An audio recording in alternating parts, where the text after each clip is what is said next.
Welcome back to the Naked Proverbs podcast, where we unclothe the truth about Black love, family, and marriage. My name is Nik Scott, one of your hosts, and I'm here with my husband. What's going on? It's your boy Rich, and today we are going to talk about 10 ways that you can support your spouse. Right at the start of every episode, we always remind our listeners that we are not trained, licensed, or professional therapists or counselors. We've been married for a long time, and while some of what you hear on Naked Proverbs might make you feel like you are in a therapy session, we want you to remember that this is our platform to share our advice, our experience, our stories, and our opinions. If you haven't already, make sure that you're following the Naked Proverbs on whatever podcasting platform you listen on. And if you like what you hear, make sure you show us your love and support by leaving us a 5-star review on iTunes. Listen, y'all, I'm going to put this out as a call to action. We want 100 reviews on iTunes. By tomorrow. Not by tomorrow. Oh. But we can give them what? 3 days. 72 hours. Make it happen. 72 hours. What if we give them 90 days? We have 26 or something like that right now. Oh. Man, that's okay, fine. I mean, I just feel like, if you about it, you might as well get it done. Well, if y'all about that life, 72 hours, 100 reviews. So that means how many? What's 26 minus or 100 minus 26? That's basically 74. So we need 74 of y'all to go and leave us a 5-star review on iTunes starting now. As always, let's take a moment and say thank you to all of our listeners. We appreciate you tuning in. We look forward to these moments where you are listening and we are sharing. Speaking of these moments, let me try it again. What? Wait. So I was like listening, but not really listening. And then that last part, you said what? I don't know.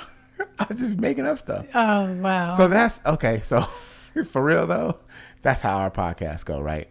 Because see, a lot of this stuff gets edited out, and it probably shouldn't be get edited out. Well, I guess some of it though, it should. You share it with our patrons. So some of our patrons get the opportunity to see behind the scenes, but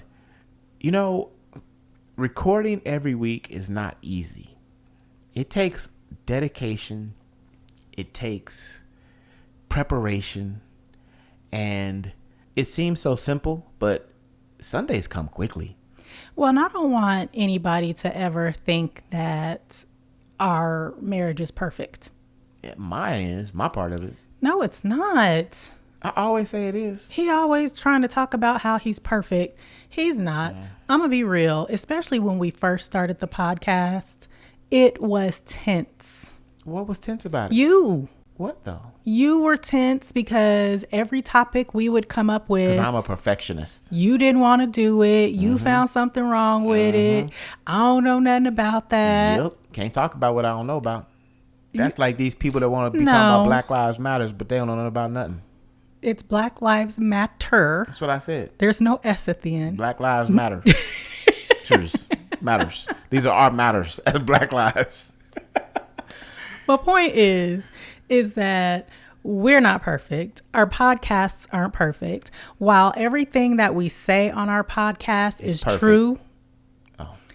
true to what we feel and how we feel about each other and about a certain topic at that time. Because let's be clear, our opinions can change. Our opinions can change about each other. Our opinions can change about topics. So, yeah, it's not easy to do this every week. I mean, and honestly, to me, the hardest part is content, because I do not like speaking about things I don't really have experience in, or I don't know, or I don't really have anything to relate to, because I feel like that's part of what our podcast is our own experiences and the things that we've faced or the things that we've, been through. So for me, I don't like just doing any random topic, because then I'm like, well, now I'm just Googling a bunch of stuff, and anybody can Google a bunch of stuff. Well, see, and I come from a different approach, and I think this is probably where we had that, where I felt like it was tense at the beginning when we started the podcast last year, is that I don't have to have had personal experience in something to have an opinion about it. And my opinions run deep. and I can have an opinion about anything. Now, can I have an opinion about something for a 25, 30-minute podcast? Not everything. Ooh, I have a question for you. Okay. What is your opinion on single mothers raising sons? You want me to do that now, or do you want to dedicate a podcast to that? I was just asking a question. I think it's a good, I see what you're doing. I see what you did. No, I see what you did because I'm not a single mother, and nor do I have any sons, but yet I do have an opinion about it. So I see what you did there. I didn't think that far through. Here's the reason I asked the question. Yesterday, I was with one of my brothers, and we were actually having this conversation, and we were just having a conversation around, it's not, can single mothers raise a young man to be, productive person in society, but are there gaps possibly? And so we were just having this conversation because he does have a son. He's not a single mother, but we have worked with in our God, Right, and Kappa League programs with some sons that have been raised by single mothers. So we're just having a conversation around it. And so when you said that, it made me think of that conversation like, ooh, what is your opinion about this? Well, I have an opinion about it. I'm not going to share it right now. So can we just can you put that on the list? Yes, I'll make sure we put that on the list so then we won't be struggling for content. Right. Speaking of content, if any of you have any ideas about what you want to hear on our podcast, please send us an email, hit us up on social media. And if you know me, you can text me. You can hit us up in the DM. I don't even know what that is, but I hear people say it all the time. You know what a DM is. Is that direct message? Yes. Distant doesn't message? matter what it stands for. You know what it is. I was wondering what it stood for. It's direct message. Oh, okay. Well, ultimately, what we're saying is if there's some content you would like to hear, please let us know. With everything going on in the world, in our lives, even before 2020 came, right? Because, 2020 has been a hell of a year. And it ain't even been a whole year. It feels like it's been 10. Yes, doesn't it? There are days that I wake up and be like, dang, we still in 2020? I thought we was in 2025 by now. Oh, my gosh. But with all these things going on, our spouses can really get overwhelmed. They can get burdened. And it's important that we recognize this and we find ways that we can support one another. So today, we're going to give you all our top 10 tips to support your spouse, whether it's during a pandemic, whether it's during all the other craziness that's been going on in 2020, or any other time in your marriage. These tips can and will work for you. So I'll start because, let's be honest, I always have great tips. The first tip, that face you just gave me. Because that wasn't needed? No, that was definitely unnecessary commentary. Oh. Well, I was just, stating facts. I didn't say you don't have great tips. I was just saying I do have great tips. And I didn't take it as you were telling me that I didn't have great tips because I know my tips are great. Okay. I know I give great advice. Can I just put the tip in? What's the point of just putting the tip in? I'm trying to get my tip in, I'm saying. Oh, see... You are nasty. My tip is you should check in on your spouse on a regular basis. And when you're checking in, it's really important to listen to what your spouse's needs are. That's it? Well, because life can get busy. And if you aren't checking in on a regular basis, then you might miss that opportunity to really be there for your spouse.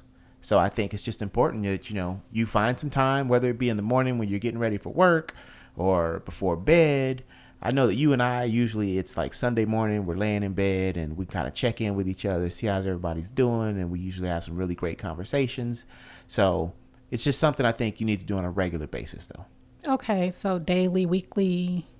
I think it'll be different for every spousal unit. But, because you may have somebody that travels Monday through Friday, so they only have the weekend together, or someone that just isn't that talkative or communicative in their relationship. So I don't really want to put a number of times you need to do it because I don't think there's really a one size fits all, but I think it does need to happen. Like, it shouldn't be something that happens once a year. The first thing that I think of when we talk about supporting your spouse is you should be your spouse's biggest fan. And what does that mean? Well, I'm going to explain it to you. Explain it, girl. So I was a cheerleader in high school, and my entire job as a cheerleader was to encourage and to support and to cheer on whatever athletic team it was, whether it was basketball, football, soccer, swimming, golf. My cheer coach used to have us at everything, y'all. So you should be doing the same thing as a wife or a husband for your spouse. I love that because I have to be honest, I don't know that that's something that I've seen a lot of spouses do, but in situations where I've seen it happen, it's something that I know has a huge impact on the relationship. And I know that for me, I love when I have, a deal happen or something's going on in my business world and you're like, oh, congratulations, we got to pop bottles or we're going to go out to dinner or whatever it is. I truly appreciate that. So I think that's a good one. Definitely. Well, you know what? I would be just totally wrong if I didn't say, have some sex, right? I mean, let's be real. Sex is a stress reliever and it can be used to really connect with your spouse. So, I mean, I think it's one of my tips whenever we give a tip. I always say we should have sex, but it's because sex is really an important part of a marriage. So, sometimes it can get overlooked when you're really stressed out and the world seems like it's weighing down on your shoulders, but it can be something that can really uplift the spirits and put a smile on your face. So get a real quickie in before you go to work. That's a good one. Yeah, that's my next. So tip number 4 that I have for y'all is to show interest in what your spouse is doing. It's really easy for us to get very insular and focused on just the things that we like and the things that we're doing. But it is important in a partnership, in a marriage, to show some interest in what your spouse is doing. And we have example after example after example of this. You knew nothing about black hair and natural hair until I became a natural hair YouTuber. I knew zero about the real estate industry until you became a real estate agent. And in those things, we support each other in those. Did you say insulars? Insular? Is that the right word? I don't even know what that word is. I did say insular, but is that the right word? Well, let's look it up and let's give everybody the definition, because I know that there are many people just like me that are wondering, what did she just say? Ignorant of or uninterested in cultures, ideas, or peoples outside of one's own experience. Okay. I thought it had something to do with insulation. Relating to or from an island. So I think I used it correctly. It wasn't about being correct. I just didn't know what the word meant. Okay. Well, now we are on tip number 5. Now, this one I believe is very important. It may be the most important tip I'm going to give. You need to be your spouse's safety net. They need to know that they can be vulnerable around you, whether that be they shed a tear or they really pour their heart out or they just talk to you about something that's gone on that maybe they haven't shared with anyone else. But if your spouse does not feel that they can talk to you and share things with you because they know you're going to bring it up later in an argument, or you're going to laugh at it, or you're going to share it in the presence of other people that maybe they didn't want to know, then that's going to prevent them from ever really leaning on you, which prevents you from really being able to be there for your spouse. I like that. Number 6, if they ask you to do something, then actually do it. Again, it's very easy for us to get so involved in our own worlds. We're all busy, right? I'm busy, he's busy. And when our spouse asks us to do something, sometimes we might put it on the back burner because it's like, oh, I'll get to that later. I'll get to that later. And then it never, ever gets done. And then your spouse is sitting here like, well, I asked you to do something and you didn't do it. So definitely take time when your spouse asks you to do something to actually get it done. Check it off right away so then you don't put it on the back burner. that's something that you've been a huge help with for me, because my life can get so just busy and chaotic. And sometimes it's little things that you can do that can support your spouse. So for me, if you didn't know, I wear a bow tie every day, right? So I wear button down shirts, dress shirts. And so I dropped them off at the cleaners. I used to. And then my wife started taking them and picking them up for me. And that seems like such a simple thing, right? I mean, it takes 10 minutes or less to do it, even including driving almost. But it has allowed me freedom to not have to worry about, am I going to have a shirt when I go reach into the closet to get ready for work or whatever. And so to me, that's a huge support piece for me that I'm very appreciative of.